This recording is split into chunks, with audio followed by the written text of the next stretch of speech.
Hello everybody, welcome to Subodhi miss channel. So यहाँ पे हम प्रिपरेशन कर रहे हैं यूजीसी नेट कॉमर्स की for upcoming UGC NET commerce exam June 2025। हम कर रहे हैं प्रीवियस ईयर क्वेश्चंस की प्रैक्टिस। सो आज की वीडियो में है यूनिट 5 के प्रीवियस ईयर के क्वेश्चंस। यूनिट 5 है आपकी business statistics and research. So इस वीडियो में हम सॉल्व करने वाले हैं सितंबर 2024 के शिफ्ट 1 एंड शिफ्ट 2 के सारे क्वेश्चंस। सो चलिए स्टार्ट करते हैं। Question number 1, arrange the given prefatory information sub modules into a sequence to form a long management report. So long management report का एक सीक्वेंस होता है, तो उसको आपको अरेंज करना है। Title page, executive summary, table of contents, letter of transmitter and authorisation statement. So सबसे पहले आपका आता है लेटर ऑफ ट्रांसमिटल, देन आपका आएगा टाइटल पेज, उसके बाद आता है authorization statement and after that executive summary and last में आपका आता है table of contents. Okay, DAEBC। Question is, a person applies for a loan of rupees 1 lakh. The bank informed him that over the years it had received 2920 loan applications per year and the probability of approval was on an average 0.85. So इतनी application आती थी loan की और approval की average क्या थी?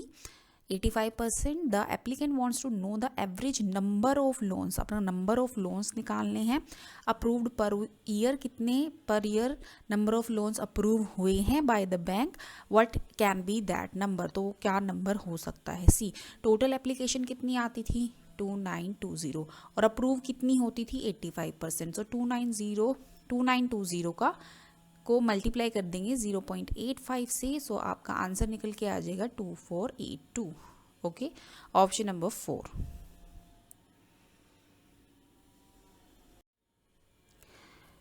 Question is, for test hypothesis HO μ1 less than equal to μ2 and H1 μ1 greater than μ2, the critical region Z at alpha is equal to 0.10 and n is greater than 30 will be। So यहाँ पे जो आपका Z आएगा वो आएगा option number 4, Z less than -1.645।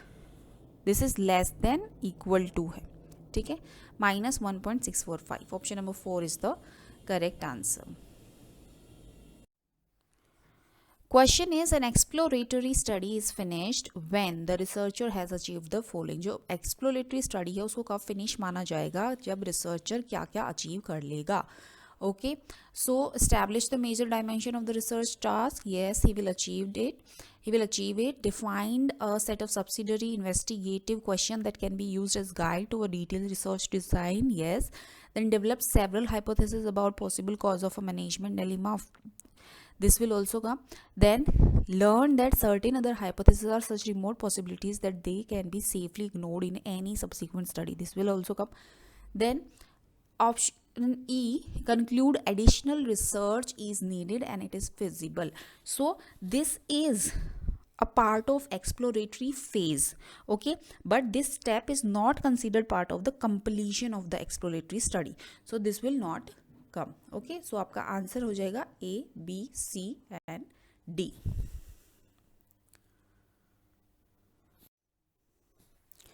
Match the list 1 with list 2।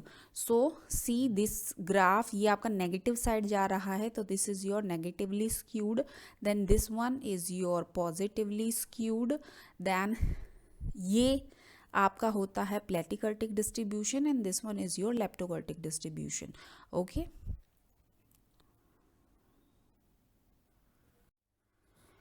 question is, data preparation needs to ensure the accuracy of the data and their conversion from raw form to reduced and classified forms of analysis. It includes which of the following? So इसमें कौन कौन सी include होती हैं? Then coding होता है, data entry होती है, editing होता है, स्टेमिंग नहीं होती है, एलाइजिंग नहीं होती है। ओके, सो डेटा की एक्यूरेसी को इंश्योर करने के लिए डेटा प्रिपरेशन की ज़रूरत होती है।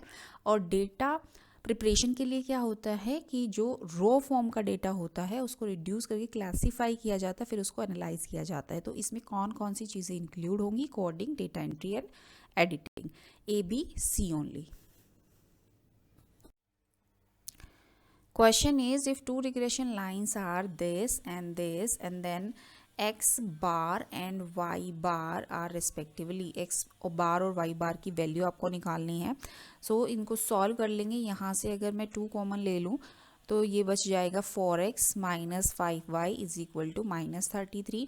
देन इसको दूसरी इक्वेशन के इक्वल लेके आने के लिए अगर मैं इसको 10 से मल्टीप्लाई कर देती हूँ, सी एक्स की वैल्यू इक्वल आ जाएगी।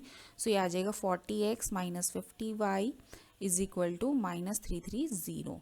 सो सेकेंड इक्वेशन इसके नीचे लिख देते हैं 214, सॉल्व कर लेंगे। सो ये आपका निकल के आ जाएगा माइनस 32y, ये आ जाएगा माइनस 544। सो y की वैल्यू माइनस से माइनस कैंसिल हो गया, y की वैल्यू आपके पास आ जाएगी 17, राइट। सो इसको फर्स्ट वाली इक्वेशन में पुट कर देते हैं। 8x minus 170, 8x is equal to minus 66 plus 170, 8x is equal to 66, इसमें से माइनस कर देंगे।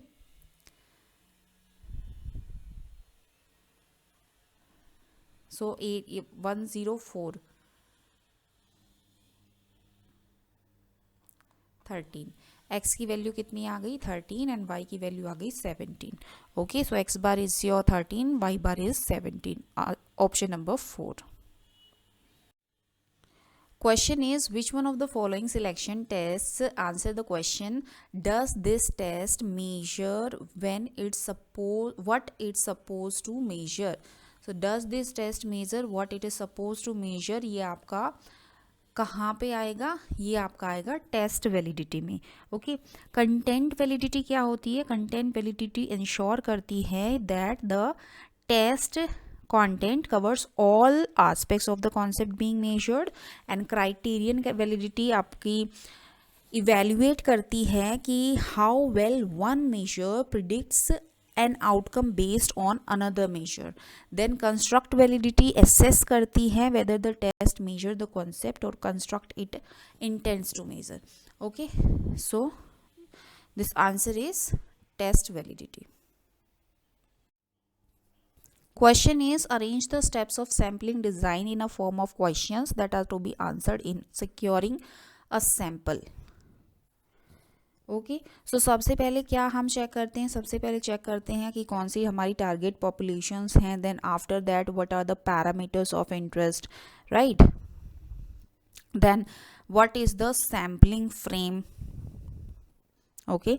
Then what is the appropriate sampling method, right? And in last, what size sample is needed. So DBEAC. Question is, which one of the following is standard deviation of first 7 natural number? First 7 natural number 1 2 3 4 5 6 and 7. So standard deviation का निकालने का इसका formula क्या होता है? n square minus 1 upon में 12।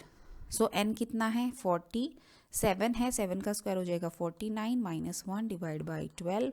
सो ये आपका आ जाएगा 48 by 12, then under root 4, then 2। Standard deviation will be 2, option number 3।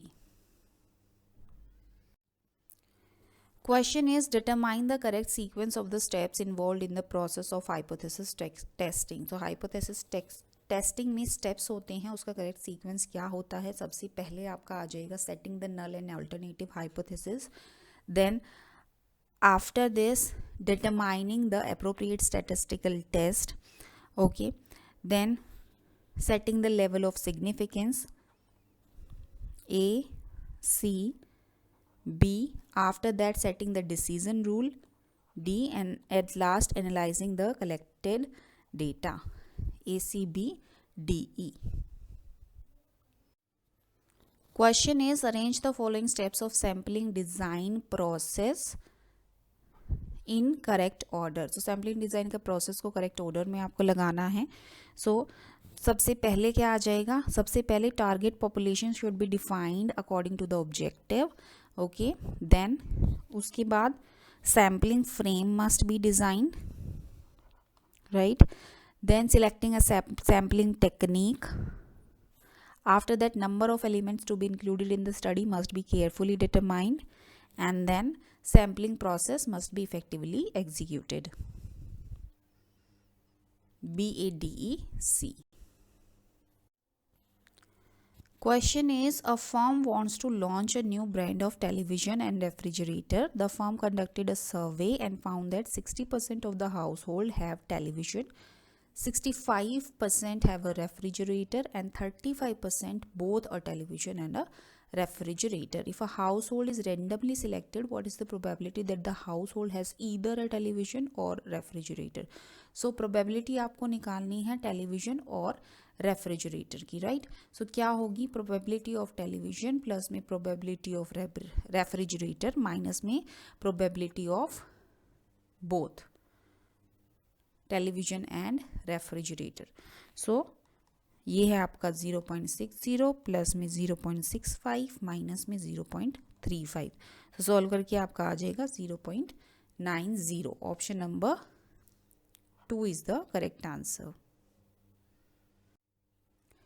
Question is, when the number of trials is large, when n is large but the probability of success p is small, binomial probability distribution can be approximated using. So the Poisson distribution जो होता है, Poisson distribution can approximate the binomial distribution when the number of trial n is large and the probability success p is small. Okay, इसको हाँ Poisson approximation to the binomial भी बोलते हैं। Okay, so option number 3 is the correct answer. So जो normal distribution होता है वो हम कब यूज़ करते हैं, जब डिस्ट्रीब्यूशन अप्रॉक्सीमेटली सिमेट्रिक हो with a moderate probability of success and यहाँ पे p स्मॉल नहीं होता है। Then hypergeometric distribution, this is used when sampling is done without replacement and the population size is small. Then Bernoulli distribution कब use करते हैं, this is use for single trial experiments. Okay, single trial experiments के लिए Bernoulli distribution को use किया जाता है where there are only 2 possible outcome, success और failure, right. Question is, which of the following are true about chi-square test and chi-square distribution? So chi-square test is a non-parametric test. This is true. Then chi-square test was developed by Spearman. No, it was developed by Carl Pearson. Then chi-square distribution can never be negative. This is also true. Then chi-square distribution is a discrete distribution. No, it is a continuous distribution. So this is wrong. Then chi-square distribution is a function of its freedom of degree of freedom. True. Okay, so A, C and E are the correct options.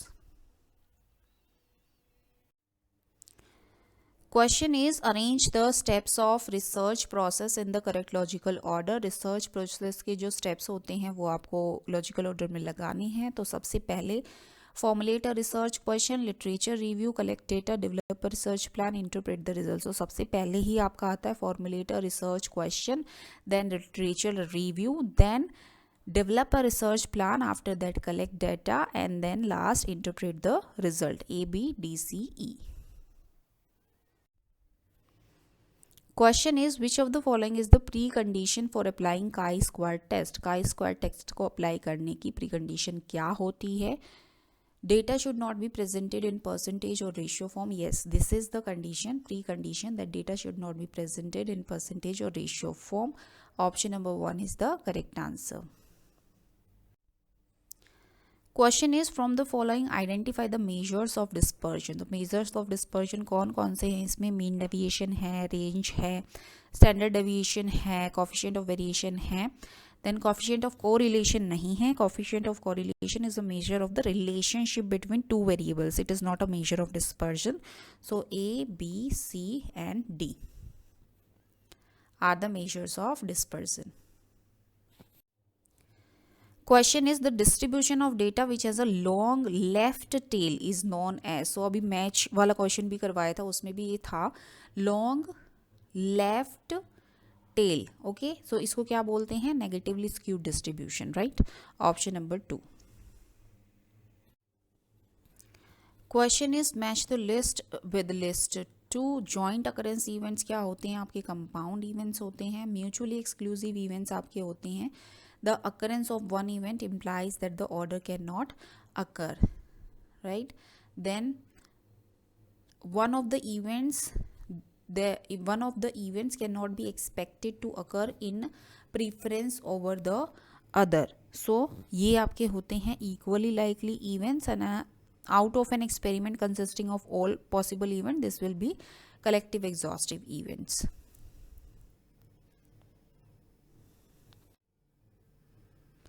So thank you so much. अगर आपको content अच्छा लगा है, presentation अच्छी लगी है, so please do like, share and subscribe my channel. I will be bringing more such videos for your preparation, and we will together enhance our preparation. Thank you so much.